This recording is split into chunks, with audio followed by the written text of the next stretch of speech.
Yo vengo de una familia de abogados, médicos también, pero básicamente de abogados. Tantos, mi padre, tíos, hermanos, mi abuelo no. Mi abuelo era un vasco que vino a Argentina y pues se dedicó a la producción, al comercio y a la producción agropecuaria.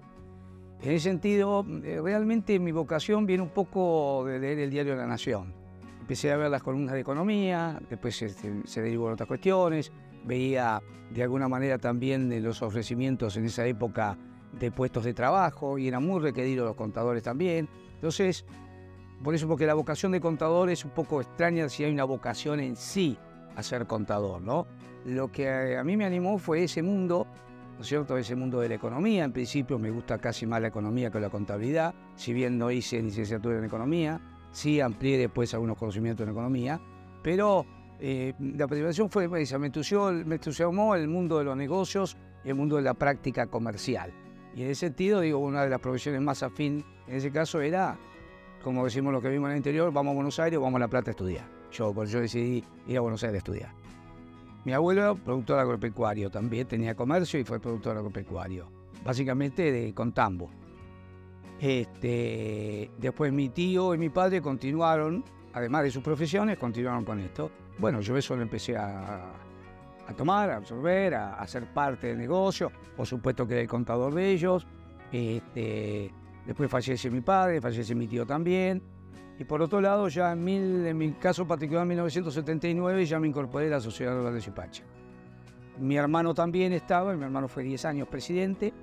Yo seguí dentro de lo que es la Sociedad Rural de Suipacha. Después me incorporó como en la Sociedad Rural de Suipacha, me incorporó que parte de Carvap, que son 116 rurales, que es la Confederación de Sociedades Rurales de Buenos Aires y La Pampa. Me incorporo ahí y empiezo a tener actividad gremial también. Pero actividad productiva, digamos, la vengo mamando, si se quiere, de chico, ¿no es cierto? Entonces, eso lo seguimos. Inclusive tuvimos una empresa con mis hermanos también de servicios agropecuarios, todo lo que era realización de enificación sería, que es hacer rollos o fardos en esa época. Durante mi periodo de estudiante, generalmente las reservas de pasto se hacen en el periodo de verano, entonces coincidía con las vacaciones. Y en esa época nosotros trabajábamos dentro del campo, con la empresa haciendo rollo y todo. Y bueno, ahí nos involucramos en el tema carne, el tema producción de leche, y más tarde empezamos a hacer algo de la cuestión agrícola. Así que la cuestión del mundo agropecuario me viene casi por herencia, vendría a ser. Bueno, entonces en mi pasaje por la legislatura fue en 2 oportunidades, fue legislador. En una hice los 4 años, en la otra cumplí mandatos de anterior. Creo que básicamente sirve, porque creo necesario que haya una voz de un profesional de ciencia económica en la legislatura, porque hay muchas leyes que pasan por acá y que tienen que ver con los bienes, con las actividades comerciales y con la propia vida de los bonaerenses. Y se tratan a través de leyes en la provincia de Buenos Aires. Y tiene mucho que ver con la cuestión de la práctica en las ciencias económicas. Yo estoy cumpliendo mi 4º año como presidente, mi 4º periodo. Tuve 2 periodos de presidente, tuve un periodo de tesorero, donde vamos a estar los contadores, sino tesorero. Estuve 2 periodos siguientes de presidente, 2 periodos continuos nuevamente de tesorero, y ahora estoy cumpliendo mi 2º periodo y termino el año que viene con mi mandato como presidente de Carvap. Carvap nuclea, como decía, más de 116 rurales entre Buenos Aires y La Pampa. O sea, cada sociedad rural de cada pueblo de la provincia de Buenos Aires, ciudad de la provincia de Buenos Aires, pertenece a Carvap, como así también en La Pampa. Entonces, tenemos una dimensión muy federal y una cobertura total de la provincia de Buenos Aires. Desde las cuestiones de lo que puede ser Villarino o Patagones, con su producción, sus dificultades, en una zona muy difícil, muy árida, ventosa, de pocas precipitaciones, hasta la zona norte de Pergamino, con una de las mejores tierras del mundo. Todo eso en el medio pasa por la actividad agropecuaria, y si pasa por la actividad agropecuaria, pasa por una real, pasa por Carvap. Entonces, tenemos que tener una vocación a esto y un entrenamiento en esto importante, porque lamentablemente estamos, y no es de hoy, sino de hace mucho tiempo, siempre hay alguna cuestión para defender para el sector. Todos los sectores, tanto el gremialismo empresario como el gremialismo de trabajadores, siempre hay algo que defender, siempre hay algo que va a afectar, siempre hay algo donde hay que tratar de interactuar con los gobiernos.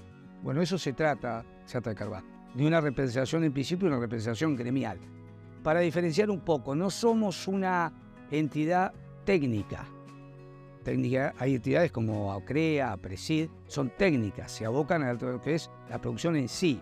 Nosotros, por supuesto, que entendemos, tenemos profesionales en sentido, comisiones en ese sentido, pero la representación nuestra es una representación gremial, ¿cierto? Nosotros gestionamos con los gobiernos municipales, provinciales, nacionales, con las legislaturas, con los consejos deliberantes, con los intendentes, digamos, hacemos la defensa de los derechos del productor. Por supuesto que muchas veces tiene que ver con lo comercial, claramente, con lo impositivo también, con lo productivo, de hecho, también. Por ejemplo, nosotros tenemos comisiones de carne que se abocan mucho a todos los problemas sanitarios que pueda haber, ¿no es cierto? Todo lo que es la fibra aftosa, sin entrar en el punto técnico en sí, pero sí la normativa que hace a eso.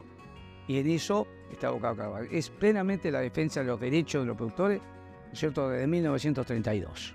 Nosotros tenemos comisiones especiales, tenemos una comisión de legislación de impuestos, donde hay varios contadores, productores, muchos, ¿no es cierto?, que conformamos una comisión especial. Yo, por supuesto, la conformo, siendo presidente, soy presidente de las comisiones, pero en realidad, cuando estaba como secretario también lo ejercía, y bueno, nos abocamos directamente al estudio de todo lo que es la cuestión impositiva nacional, muchas veces todo lo que son municipales y básicamente provincial, donde pues, nosotros en los meses ya de octubre o noviembre, cuando se empieza a trabajar el presupuesto y la ley fiscal, venimos y nos reunimos con los legisladores y empezamos a apuntar de alguna manera qué es lo que nosotros entendemos que pasa, ¿no es cierto?, con toda la cuestión impositiva de todos los tributos de la provincia de Buenos Aires. Nosotros venimos y trabajamos básicamente sobre eso y después tenemos contacto directo siempre con el Ministerio de Desarrollo Agrario, donde tenemos cuestiones en común y atendemos a todas las cuestiones que hagan desde el punto de vista productivo o de otro punto de vista, ¿no es cierto?, interactúa con nosotros y nosotros tratamos en eso de ser la defensa del productor en cuanto a las medidas o a las actitudes que puedan tener los gobiernos. Nosotros tenemos una presión tributaria que supera, depende de la producción, más del 74% de la rentabilidad agropecuaria. Argentina es el segundo país, el primer país es una isla de África con mayor presión tributaria. La presión tributaria global está arriba del 42%. Realmente son números estratosféricos, no tiene, digamos, estrafalario, perdón. El que más cerca está 10 puntos abajo de Brasil. Entonces, hay una presión tributaria sobre el sector que es totalmente insostenible. Y un eje central de esa presión tributaria está en lo que se llaman derechos retenciones, y vamos a decir, en términos técnicos no tiene nada que ver con una retención, pues la retención yo la podría tomar para algo. Me retienen, como son las retenciones de los anticipos, ¿no es cierto?, de IVA, de ganancia, la tomo. No, estos son derechos de exportación, se pagan y se pagan. Y acá no se retienen, se lo sacan. Son impuestos al precio, que no existen en casi ningún lugar del país. Bueno, eso atenta contra la oposición gravemente. Bueno, sobre eso siempre hemos estado. Deformaciones que se han hecho con la creación de fideicomisos como figuras tributarias. Crean un fideicomiso y crean una tasa a cobrar, o digamos una retención a cobrar. El impuesto a las ganancias, el tema de no poder aplicar en su totalidad el ajuste por inflación, las situaciones por ejemplo, que se está necesitando, que son las amortizaciones aceleradas, los procesos de inversión en la provincia de Buenos Aires, ¿no es cierto?, de alguna manera, todo lo que hace el impuesto inmobiliario, impuesto de sellos, todo lo que hace a lo que es el impuesto a los ingresos brutos, ¿cierto? Bueno, una cantidad de cosas. La presión tributaria de las comunas, que si bien no son impuestos, son tasas, pero en algunos casos superan al impuesto inmobiliario. Estamos viendo un crecimiento de presión tributaria en los distritos sobre el sector muy elevado también. O sea, hay un empeoramiento de la cuestión tributaria sobre el productor regular. Y por otro lado, hay una carga administrativa y tributaria muy fuerte. Cualquier contador que me esté escuchando hoy, me encuentro el otro día con dos amigos que habíamos egresado de la facultad, hace como 10 años que no lo veía, y me dijeron, bueno, sabían dónde yo estoy, que me dice, yo no tomo más agropecuario. Y viven en el interior, no son de cabeza. Yo no tomo más agropecuario. No, dice, no, porque tiene una carga administrativa de información que no la tiene ningún otro sector y no puedo cobrarles más. Entonces, todo eso hace que, dice, no, No, un cliente agropecuario no lo tomo. Bueno, esa es la dimensión que tenemos en el sector. Hay en toda la economía una presión tributaria muy elevada y particularmente en el sector que afecta claramente con situaciones como de las retenciones más otras desviaciones que hay, ¿no? Hay dos cosas que el mundo reclama y quedó muy claro con Ucrania, con la guerra que Rusia, la invasión a Ucrania. Alimento y energía. ¿Tenemos energía? Claro que la tenemos, hay que sacarla. Este año importamos $1.600 millones de gas. De gas, 2.000 kilómetros tenemos el gas bajo la tierra, es inconcebible. Y alimentos tenemos capacidad, sí, seguro, de generar mucho más. Tenemos un mundo que lo reclama también. Bueno, creo que el sentido común tiene que primar y me parece que ese es el camino. Estamos esperanzados en que se vea ese camino.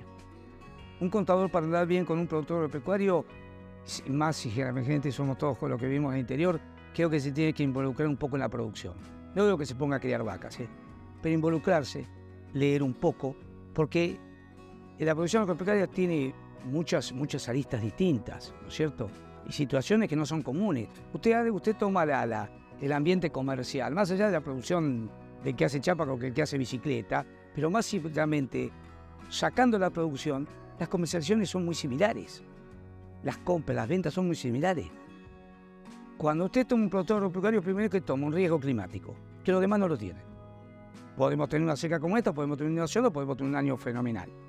Entonces ya cambia historia. Entonces, si te siente un productor adelante y dice, ¿sabe lo que pasa? Que estuve comprando la semilla del maíz. Bueno, tiene que saber que el maíz lo siembra en octubre. O la soja. Tiene que saber medianamente lo que produce una vaca y cómo se vende un animal y la característica y el quilaje.